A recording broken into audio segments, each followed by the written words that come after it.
तो दोस्तों सबसे पहले अब हम रजिस्टर चेक करते हैं। देखिए मैं आपको रजिस्टर पहले दिखाता हूँ रजिस्टर कैसा होता है।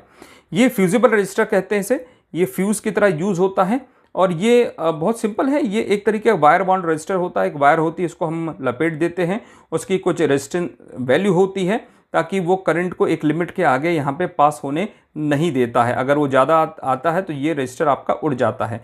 तो देखिए मैंने ऑलरेडी मल्टीमीटर को बजर मोड पे सेट किया हुआ है और ये मेरे पास प्रोब है, देखिए ठीक है। तो चलिए अब हम इसको चेक करते हैं। ये देखिए, तो अगर कोई वैल्यू आ रही है तो आपका रजिस्टर ओके है, और अगर बीप साउंड आने लगती है तो वो आपका रजिस्टर खराब है, यानी वो शॉर्ट सर्किट हो चुका है और वो रजिस्टर आपका खराब हो गया, रजिस्टर चेंज करना है। और अगर वैल्यू कुछ भी वैल्यू नहीं दिख रही है यानी कोई रजिस्टर आपका ओपन है। तो रजिस्टर को चेक करने के लिए बहुत आसान तरीका है, बीप नहीं आनी चाहिए, बीप आ रही है तो आपका रजिस्टर खराब है। अब रजिस्टर के बाद क्या होता है, उसके बाद हम एमओवी आता है, और एमओवी भी एक तरीके का प्रोटेक्शन डिवाइस होता है जो ज़्यादा वोल्टेज होने पे वो अब स्वतः फट जाता है और आगे का सर्किट वो खराब कर देता है। तो चलिए देखिए मैं आपको पहले ये एमओवी दिखाता हूँ। ये एमओवी होता है। दोस्तों फटाफट मुझे बताइए आप लोग कमेंट करके एमओवी का फुल फॉर्म क्या होता है। मुझे पता बहुत लोगों को पता है एमओवी का फुल फॉर्म क्या होता है, लेकिन मैं देखना चाहता हूँ कि कितने लोग वीडियो को बहुत ध्यान से देख रहे हैं और रिप्लाई कर रहे हैं।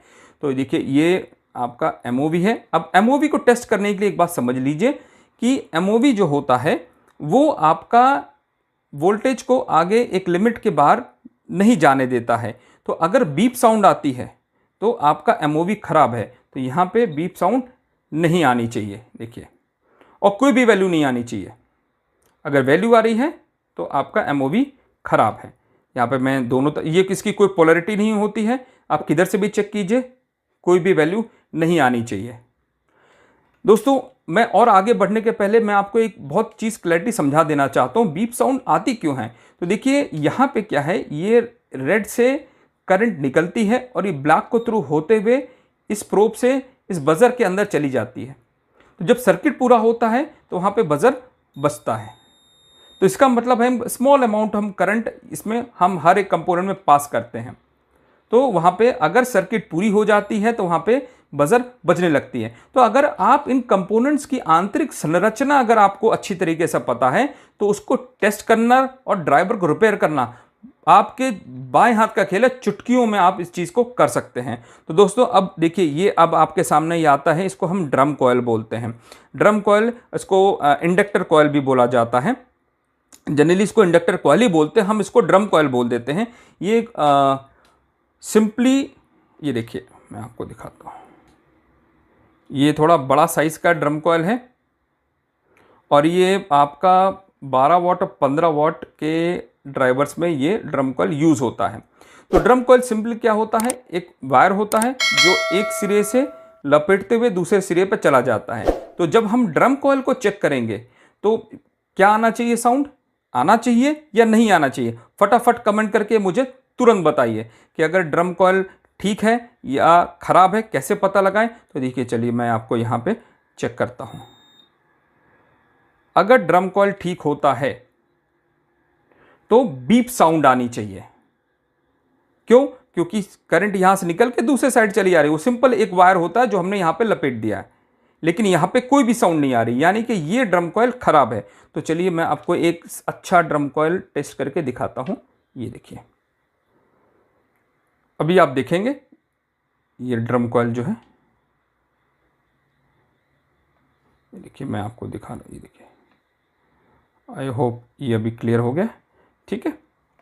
इसमें कोई पॉजिटिव नेगेटिव नहीं होता है। तो देखिए मैं अब एक लेग पे यहाँ पे मैंने लगा दिया और एक में दूसरे लेग पे दिखा था। ये देखिए beep sound, continuous beep sound, continuous beep sound है। इसका मतलब आपका ये ड्रम कॉइल बिल्कुल ठीक है, एकदम परफेक्टली ओके, यानी कि और ये ड्रम कॉइल जो है ये खराब है। तो ड्रम कॉइल के खराब होने से, अगर ड्रम कॉइल खराब होता है तो लाइट नहीं आती है, शॉर्ट हो जाता है, सर्किट आगे की ब्रेक हो जाती है और आपका लाइट जो होता है वो जनरली बंद हो जाता है। तो ड्रम कॉइल से जनरली यही देखा गया है कि लाइट आपके आगे पास ऑन नहीं होती है। अगर मैं ये कहूँ, इस ड्राइवर में अगर आप देखेंगे तो ये ध्यान दीजिए, ये ड्राइवर यहाँ पे लगा हुआ है, ये देखिए, ये है ड्रम कॉइल का पॉइंट, ये देखिए, ये है ड्रम कॉइल के दोनों पॉइंट्स हैं। तो एक लेग जो है आपकी सीधे ब्रिज में जा रही है, और एक लेग यहाँ से होते हुए, यहाँ पे एमओवी से होते हुए, और ये दूसरे सर्किट्स में यहाँ पे जाके लग रही है। तो अगर यहाँ पे ये ड्रम कॉइल ख़राब होगा तो आगे ब्रिज के अंदर करंट जाएगी ही नहीं, और ब्रिज के अंदर नहीं गई तो आगे भी ये पास ऑन नहीं होगा, यानी कि आपका ड्राइवर बंद हो जाएगा, यानी कि कोई भी लाइट नहीं आएगी। इसी तरीके से मैं आपको यहाँ भी दिखाता हूँ। एक्चुअली मैंने ये इसमें से ड्रम कॉइल निकाला हुआ था टेस्टिंग के लिए, दिखाने के लिए। तो ये ड्रम कॉइल के ये दोनों पॉइंट्स हैं, ये देखिए मैंने यहाँ पे इसको शॉर्ट किया हुआ है। अगर यहाँ पे देखिए, यहाँ पे मैंने शॉर्ट किया हुआ था, यहाँ पे अगर हम ड्रम कॉइल ख़राब होता है तो ये जो सर्किट होती है यह आईसी के अंदर करंट जाएगी ही नहीं, और यहाँ नहीं जाएगी तो इसका मतलब कि ये आगे का सिस्टम जो है वो वर्क नहीं करेगा। तो इसका मतलब कि अगर ड्रम कॉइल ख़राब है तो आपके यहाँ लाइट नहीं आएगी, आगे लाइट नहीं ग्लो करेगी। तो एक ड्राइवर में ये भी प्रॉब्लम हो सकती है, अगर लाइट नहीं जल रही है तो यानी ड्रम कॉइल भी ख़राब हो सकता है। तो आप इस तरीके से ड्रम कॉइल को बहुत आप चेक कर सकते हैं। तो चलिए अब हम आगे बढ़ते हैं। आगे सेम ये देखेंगे तो ये जो है इसको बहुत लोग ट्रांसफार्मर कहते हैं, लेकिन ये ट्रांसफार्मर एक्चुअली होता नहीं, ये भी इंडक्टर कॉइल ही है। तो चलिए हम इसको इंडक्टर ट्रांसफार्मर कह सकते हैं। तो इसमें भी देखिए मैं आपको दिखाता हूँ, ये देखिए यहाँ पे दो ही टांग होती है इसमें, एक यहाँ पे वायर अटैच होता है और एक यहाँ पे दूसरी साइड वायर कॉइल। देखिए मैं शायद आपको दिखेगा ध्यान से, यहाँ पे एक अटैचमेंट है और यहाँ पे भी एक अटैचमेंट है। सो यानी कि एक कॉइल लपेटी गई है, एक टांग से निकल के दूसरे टांग पे यहाँ पे आ रही है। तो यहाँ पे भी जो है बीप साउंड आनी चाहिए, और कंटिन्यूस बीप साउंड आ रही है तो यानी कि ये जो है आपका इंडक्टर ट्रांसफार्मर बिल्कुल ठीक है। चलिए देखिए मैं इसको एक्चुअली थोड़ा सा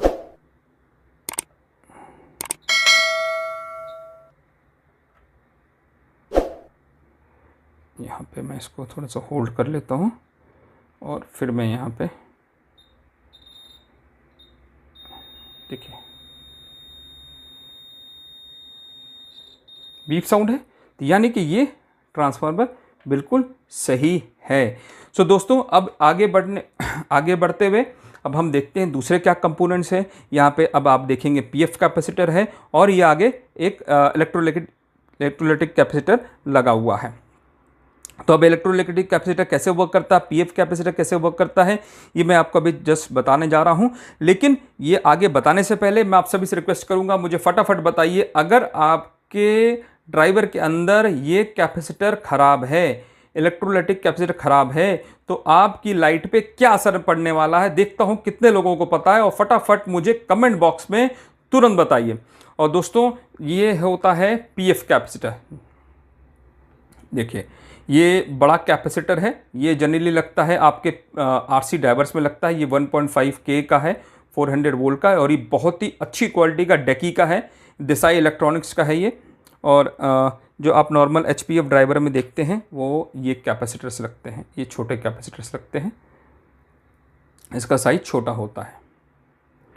ओके, सो ये जो कैपेसिटर होता है ये नॉन पोलराइज्ड होता है, इसके अंदर कोई पोलैरिटी नहीं होती है, और इसको जब हम टेस्ट करते हैं मल्टीमीटर से तो कहीं से भी इसमें वैल्यू नहीं आनी चाहिए।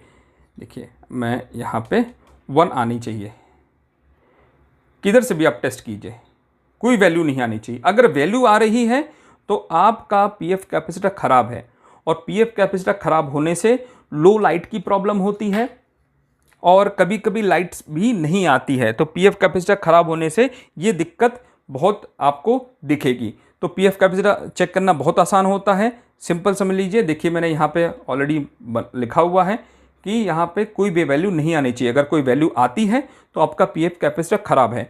तो बहुत अच्छे अच्छे कमेंट्स आ रहे हैं, काफ़ी लोगों ने मुझे यहाँ पे बताया है। और इलेक्ट्रोलाइटिक कैपेसिटर है, तो ये जो इलेक्ट्रोलाइटिक कैपेसिटर है ये देखिए, ये पोलराइज कैपेसिटर भी कहा जाता है। देखिए इसमें पोलैरिटी होती है, जो छोटी टांग होती है ये नेगेटिव होती है, जो बड़ी टांग होती है ये पॉजिटिव होती है। ये देखिए, तो जो आपका ये कैपेसिटर है, इलेक्ट्रोलाइटिक कैपेसिटर, इसका काम होता है होल्ड करना, करंट को, चार्ज को होल्ड करना। तो अगर हम इसको मल्टीमीटर से टेस्ट करते हैं तो ये कुछ वैल्यू होल्ड करनी चाहिए।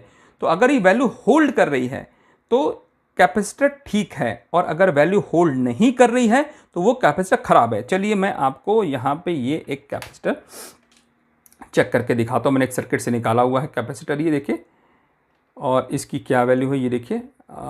ये जो है आपका 105 डिग्री का है, और ये जो है आपका 100 वोल्ट 100 माइक्रोफैरड का है। तो ये नेगेटिव है और ये साइड का पॉजिटिव है। तो चलिए मैं इसको टेस्ट करके आपको दिखाता हूँ। तो पॉजिटिव को मैंने यहाँ पे, चलिए मैंने यहाँ पे कनेक्ट कर लिया। एक्चुअली क्या इसकी टांग छोटी है तो थोड़ी सी दिक्कत हो रही है मुझे यहाँ पे।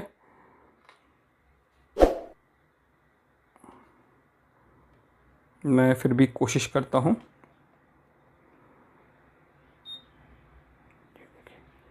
तो थोड़ी सी वैल्यू आई और फिर ये वैल्यू चली गई। तो इसका मतलब ये कैपेसिटर जो है चार्ज स्टोर नहीं कर पा रहा है, यानी कि ये कैपेसिटर पूरी तरीके से खराब है। मैं एक और देखिए